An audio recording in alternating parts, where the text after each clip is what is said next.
Good morning, student. Today we are starting the chapter number first in our English grammar. It is for class 5th. The first chapter name is part of speech. It means Shabd Bhed. In this chapter, in English language, the words are classified into 8 categories called part of speech. Look at the board, everyone. देखिए यहाँ पर अंग्रेजी भाषा में शब्दों का रूप यानी कि फॉर्म्स जो उसकी बनावट होती है, कैसे हम उस बनावट मीन्स यहाँ पर वैसी कोई ड्रॉ करने वाली चीज़ नहीं है, लेकिन शब्दों को जो हम सीक्वेंस में लगा के जो बनाते हैं उसको हमारी फॉर्म्स, बनावट, स्ट्रक्चर और प्रयोग के आधार पर 8 भागों में बांटा जाता है। वो 8 जो भाग हैं उसके वो हमारे इधर बोर्ड पर लिखे हैं हमने।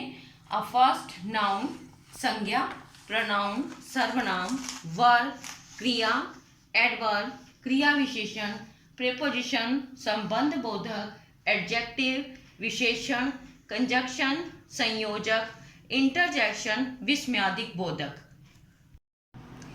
मैंने यहाँ पर एक सेंटेंस लिखा है जिसमें मैंने पार्ट ऑफ स्पीच का यूज़ किया है। मैं आपको बताऊंगी कि कैसे एक सेंटेंस के अंदर हम पार्ट ऑफ स्पीच का यूज़ करते हैं। In a simple sentence, wow, Sita and Geeta are going to Delhi. In this sentence, we use interjection, Sita, noun, Geeta, noun, and here conjunction, going. Going is our verb, to is our preposition, Delhi, noun. In this sentence, we use a part of speech like that noun, pronoun, verb, adverb, etc. या etcetera भी बोल सकते हैं इसको हम। When we write a sentences और speak any sentence we use all the part of speech like noun, pronoun, verb, adverb, preposition. When the nouns, pronoun, etcetera all the part of speech comes together, then it make a part of speech. Here noun is the first part of the part of speech. A noun. What is the noun? Noun is the name of person, place, animals or things. सब बच्चों को पता है कि noun क्या होती है। All the things in this world, I think, is called noun.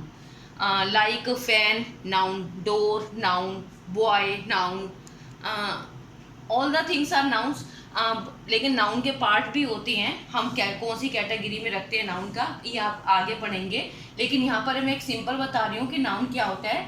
Noun is the name of, यहाँ पे मान लीजिए person, place, animal and things, noun.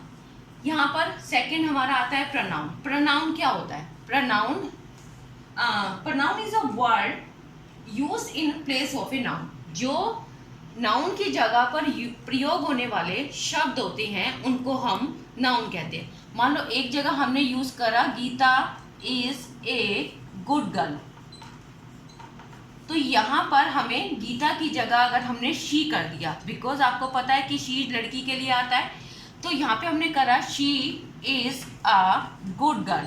तो यहाँ पे जो गीता है ये हमारा नाउन है, और यहाँ पे अगर हमने गीता की जगह शी यूज करा तो ये हमारा यहाँ पे हो गया प्रोनाउन। पार्ट ऑफ स्पीच का थर्ड पार्ट है वर्ब। वर्ब होती है हमारी क्रिया। Verb is a doing words, जो हम काम करते हैं उसको वर्ब बोलते हैं। जैसे खेलना, हंसना, रोना, खाना, पीना, प्ले, वॉक, गो, कम। जो भी हमारे द्वारा किया गया काम है उसे हम वर्ब बोलते हैं। इट मीन्स क्रिया। नेक्स्ट है adjective. Adjective is a word that describe a noun. इसमें एडजेक्टिव जो होता है वो नाउन की क्वालिटीज़ को बताता है, मतलब नाउन की क्वालिटीज़ का वर्णन करता है। यहाँ पे एक एग्जांपल है गुड गर्ल, इट मीन्स अच्छी लड़की। तो गुड हो गया आपका एडजेक्टिव, गर्ल हो गया नाउन। राइप मैंगो, पका आम, यानी कि जो पका हुआ आम होता है जो उसका पकना है वो तो हो गया हमारा क्रिया, वो हो गया एडजेक्टिव। और यहाँ पर मैंगो हो गया हमारा नाउन। तो यानी कि नाउन की हमने यहाँ पर बताई है विशेषता, और यहाँ पर हमने गर्ल की विशेषता बताई है। इट मीन्स एडजेक्टिव जो है वो नाउन की क्वालिटीज़ को बताता है। नेक्स्ट हमारा टॉपिक है adverb. Adverb is a word that adds to the meaning of a verb to tell how an action is done. Adverb जो है हमारे द्वारा किया हुआ जो काम है, यानी कि हमारे द्वारा की गई जो क्रिया है, ये उसकी क्वालिटी को बताता है. इसे हम कहते हैं क्रिया विशेषण, यानी कि ये क्रिया की विशेषता को बताता है कि हमने जो काम किया. अगर मान लीजिए हमने एक राइटिंग करी है तो हम कहते हैं गुड हैंड राइटिंग. यहाँ पर हमने किया काम फास्ट, वेरी फास्ट, यानी कि बहुत तेज. Mohan runs very fast. Mohan जो है वो बहुत तेज भाग रहा है. ये मोहन के भागने की क्रिया है कि वो भाग कैसे रहा है. स्लोली, यहाँ पे स्लोली भी लग सकता है और फास्ट भी लग सकता है. तो यहाँ पे मोहन तो हमारा नाउन हो गया, रन्स हमारा वर्ब है, लेकिन वो डिनोट कर रहा है किसको, वर्ब को, कि जो काम है यानी कि जो उसका भागना है वो कैसा है, वेरी फास्ट के वेरी स्लो. यहाँ पर केवल क्रिया विशेषण, क्रिया की विशेषता को बताने वाले शब्द को एडवर्ब कहा जाता है.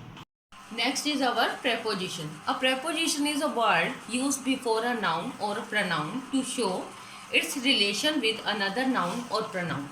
यहाँ पे preposition जो है वो एक ऐसा वर्ड है जो हमारे नाउन और प्रोनाउन के रिलेशन को शो करती है. यहाँ पर दोनों का रिलेशन बताना है. अब मान लीजिए अगर आपकी कोई, जैसे यहाँ पे एक एग्जांपल दे रखा है मैंने, the book is on the table. Book हमारा नाउन है, टेबल भी हमारा नाउन है, इज हमारा हेल्पिंग वर्ब है. और यहाँ पर बुक का टेबल से जुड़ा होना, यानी कि बुक जो है वो टेबल पर है, जो पर शब्द है हमारा वो हमें ऑन से शो हो रहा है. तो यानी कि दोनों नाउन में हमारा जो रिलेशन है वो किसने बना दिया, ऑन ने. यहाँ पे इस तरह से कुछ एग्जाम्पल दे रखे हैं, on, in, under, after, etcetera. जैसे मान लीजिए हमने ऑन का लिया, इन का ले लेते हैं हम. यहाँ पे the ball is in the box, यानी कि बॉल जो है वो बॉक्स में है. तो यानी कि बॉल का और बॉक्स का रिलेशन है, में से जुड़ा है, तो यहाँ पर हमने इन यूज कर लिया. ऐसे ही आप अंडर कर सकते हैं कि our shoes is under the bed, कि मेरे जो जूते हैं वो बेड के नीचे हैं. तो नीचे के लिए बेड और जूते, यानी कि दोनों का रिलेशन इस अंडर से जुड़ गया. तो इस तरह से यहाँ पे ये प्रेपोजिशन का यूज होता है. ये हमेशा नाउन और प्रोनाउन से पहले लगती हैं. नेक्स्ट है conjunction. A conjunction is a word that joins two words and sentences. Conjunction का जो मीनिंग है वो एक तरह से है संयोजक. संयोजक होता है दो वर्ड को जोड़ना, आपस में जोड़ना. जैसे मान लीजिए हमारा एक सीता और गीता, दो बहनें हैं. तो सीता और गीता को जोड़ने के लिए हमने यहाँ पे एक वर्ड यूज करा है and. And is our conjunction. इस तरह से बहुत सारे कंजक्शन वर्ड होते हैं जिसके मैंने यहाँ पे कुछ एग्जाम्पल लिखे हैं, एंड, और, बट, बिकॉज. जैसे मान लीजिए एक एग्जाम्पल मैं देती हूँ कि अगर आप किसी के घर जाएं तो लोग पूछते हैं कि चाय लेंगे कि कॉफ़ी. दोनों चीज़ तो आप साथ में नहीं ले सकते. आपके पास एक चॉइस है, टी और कॉफ़ी. या तो आप चाय लें और या फिर आप कॉफ़ी लें. आप स्कूल क्यों नहीं आए, बच्चे से भी अगर हम ये क्वेश्चन पुटअप करते हैं कि आप स्कूल क्यों नहीं आए, तो बच्चा भी जवाब देता है कि मैम मैं इसलिए स्कूल नहीं आया क्योंकि. तो यहाँ पे जो क्योंकि वर्ड है वो बिकॉज से उसे शो करेगा, क्योंकि मैं बीमार था, वो अपना रीज़न देता है. जैसे अब एक हम बट का ले लेते हैं कि he is very intelligent but lazy. लेकिन यहाँ पे वो इंटेलिजेंट तो है लेकिन लेजी है, इसीलिए वो अपना कोई काम कर नहीं सकता. तो इस तरह से बहुत सारे कंजक्शन वर्ड्स हैं जो हम इसमें सारे शो नहीं कर सकते. केवल कुछ एग्जाम्पल देके मैं आपको समझाने की कोशिश करती हूँ और आगे पूरा चैप्टर में हम इसको पढ़ेंगे. नेक्स्ट है आपका interjection. Interjection is a word which expresses some sudden feeling. कभी कभी ऐसा होता है कि कुछ बातें हमें बहुत अचानक से पता चलती हैं और उसके बाद जो बात को सुनने के बाद हमारा रिएक्शन होता है वो बिल्कुल अलग होता है. मान लीजिए हम स्कूल में जाएं और वहाँ जाके पता चले बच्चों को कि आज छुट्टी है, तो बच्चे कहते हैं वाओ टुडे इज हॉलीडे. तो बच्चों का जो एक्सप्रेशन होता है फेस पे वो बिल्कुल डिफरेंट दिखता है. इस तरह से मान लीजिए हम कोई मैच खेल रहे हैं और हमें वो मैच खेलने के बाद ऐसे लग रहा हो कि हम हार जाएंगे और अचानक से हम जीत जाएं, तो hurray we won the match. तो एकदम जो एक्सप्रेशन फेस पे आते हैं जिनको हम दिल से उस फीलिंग्स को हम शो करते हैं, ऐसे वर्ड जो हमारे एक्सप्रेशन होते हैं उनको हम इंटरजेक्शन कहते हैं.